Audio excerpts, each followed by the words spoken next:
नमस्कार। आप देख रहे हैं डार्क गली यूट्यूब चैनल। आज की कहानी में आगे बढ़ने से पहले खौफनाक और डरावनी कहानियाँ सुनने के लिए चैनल को अभी सब्सक्राइब करें। आज की कहानी नागपुर में रहने वाली मारिया की है। तो चलिए बढ़ते आज की कहानी की ओर।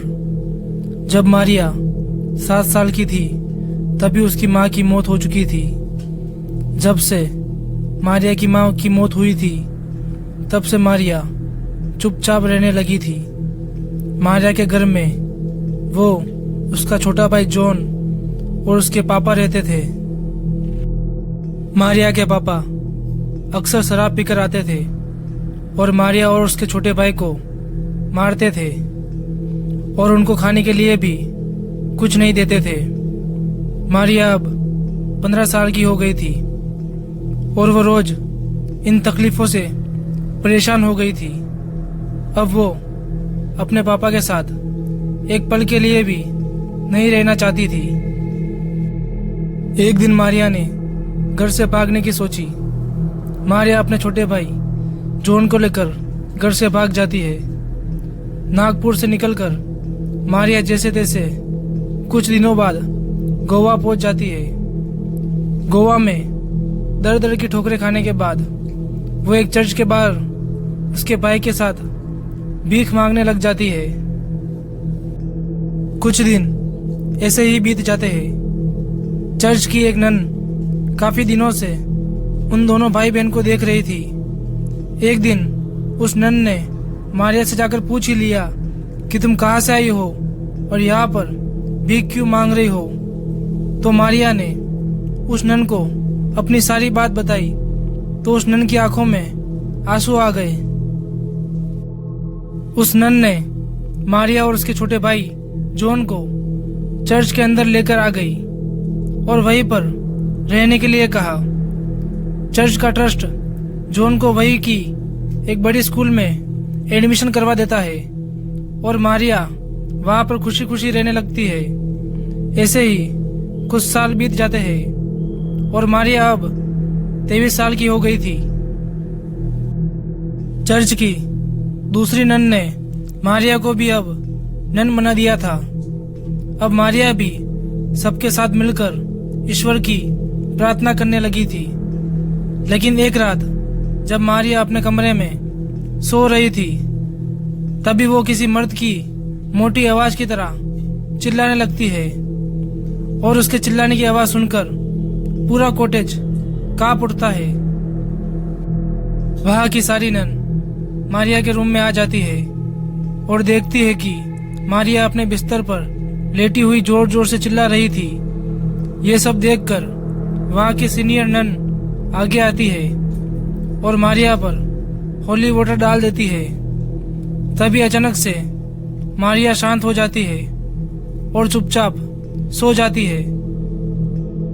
दूसरे दिन सुबह मारिया आराम से घूम रही थी जैसे कुछ हुआ ही ना हो।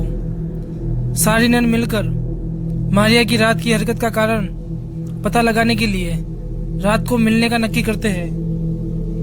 पूरा दिन मारिया शांत ही रहती है और वो दिन शांति से गुजर जाता है। रात को सारी नन उसका राज जानने के लिए एक जगह जमा हो जाती है। एक नन मारिया को लेने के लिए उसके कमरे में जाती है तो उसे मारिया वहां पर कहीं भी नहीं दिखती है। वो सोच में पड़ जाती है कि इतनी रात को मारिया कहाँ गई होगी। वो नन जैसे ही वापस जाने के लिए मुड़ती है तो उसके होश उड़ जाते हैं और उसकी आंखें फटी की फटी रह जाती है। वो नन देखती है कि मारिया दरवाजे के ऊपर वाली दीवार पर चिपकी हुई थी और उसकी आंखें पूरी काली और चेहरा पूरी तरह से सफेद था और उसके मुंह से खून और लाल टपक रही थी। मारिया ने काले कलर का लंबा गाउन पहना हुआ था। काला गाउन किसी भी नन को मरने के समय पहनाया जाता है। मारिया उस नन पर छलांग लगा लेती है और उसे नोचने लग जाती है।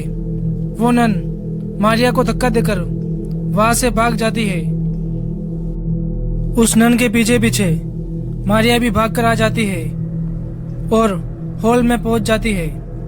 वहां पर सब नन मारिया का इंतजार कर रही थी। मारिया ईश्वर को गाली दे रही थी। उन्होंने मारिया पर होली वाटर डाल दिया तो मारिया शांत हो जाती है। नन अपनी पूजा और प्रार्थना चालू कर देती है और साथ ही मारिया को हिप्नोटाइज भी कर लेती है। तब मारिया बताती है कि उसकी माँ शैतान की पूजा करती थी और उसने मारिया पर काफी सारी विधि की थी, लेकिन एक भी सफल नहीं हुई थी।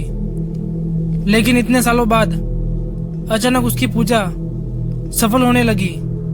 ये पता चलते ही सारी नन प्रार्थना और भी ज्यादा तेज कर लेती है।